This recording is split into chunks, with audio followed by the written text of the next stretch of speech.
Você já viu a nova camisa 3 do Vasco da Gama, lançada em parceria com a Capa? Talvez você conheça o design, mas você realmente sabe o que ela representa? Eu sou o Thiago Temudo do canal Entre Goleiros e Governos e hoje vou te contar uma história que transcende futebol. Uma história de resistência, dignidade e luta contra o racismo que começou há mais de um século.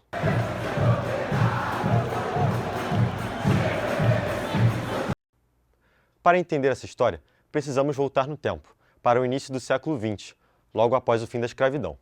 A Lei Áurea já havia sido assinada em 1888, mas o racismo continuava marcante no Brasil republicano, excluindo negros e pessoas de classes sociais baixas de várias atividades, inclusive do futebol. Então, capital federal, Rio de Janeiro, a Liga Metropolitana de Futebol, em 1907, publicou uma ordem expressa. O documento dizia: comunico a vocês que a diretoria da Liga, em sessão de hoje, resolveu por unanimidade de votos que não sejam registrados como amadores nesta Liga as pessoas de cor. Para os fins convenientes, foi deliberado a que todos os clubes filiados se oficiassem nesse sentido, a fim de que, cientes dessa resolução, possam proceder de acordo com ela.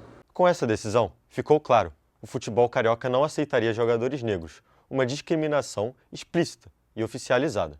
Ainda assim, o Clube de Regatas Vasco da Gama decidiu em 1915 expandir suas atividades para o futebol e começou a competir na terceira divisão do Campeonato Carioca, onde permitiu que jogadores negros e de classes menos favorecidas integrassem seu time. Mas o racismo institucionalizado não parava por aí. Em 1917, surge a Liga Metropolitana de Desportos Terrestres, e a nova regra era ainda mais seletiva. Ela restringia a inscrição de jogadores analfabetos e daqueles que exerciam profissões consideradas humilhantes, como cargos que envolviam gorjetas, por exemplo. Naquela época, a maior parte da população brasileira era analfabeta, e a taxa de analfabetismo era ainda maior entre os negros. Mas o Vasco estava determinado a resistir e fez algo incrível para driblar essa barreira. O clube mobilizou um associado, Custódio Moura, que era bibliotecário, para ensinar os jogadores a ler e escrever. Assim, eles conseguiriam assinar os documentos e preencher as fichas de inscrição, superando o preconceito por meio da educação. Em 1923, o Vasco fez história. Venceu o Campeonato Carioca com um time popularmente chamado de Camisas Negras, onde jogadores negros tiveram um papel fundamental na conquista. Essa vitória incomodou muito os clubes tradicionais, como Bangu, América, Fluminense, Botafogo e Flamengo. Em março de 1924, esses clubes se uniram para fundar a Associação Metropolitana dos Esportes Atléticos, a AMEA. O Vasco foi convidado a participar da nova liga, mas com uma condição: deveria excluir 12 de seus jogadores, em sua maioria negros e pertencentes a camadas mais pobres da sociedade. O Vasco, então, enfrentava uma decisão que impactaria o futuro do clube e do futebol brasileiro. Em 7 de abril de 1924, o presidente do Vasco, José Augusto Prestes, redigiu um ofício histórico, o de número 261. O documento, que ficou conhecido como a Resposta Histórica, foi mais do que uma declaração de princípios. Foi um marco de resistência que ecoa até hoje entre os vascaínos e na história do futebol brasileiro. A atitude do Vasco não só manteve o clube fiel aos seus valores, mas abriu caminho para a inclusão gradual no futebol, influenciando outros clubes e até mesmo a própria cultura do esporte no país. E por isso, a nova camisa do Vasco com a capa é muito mais do que um produto.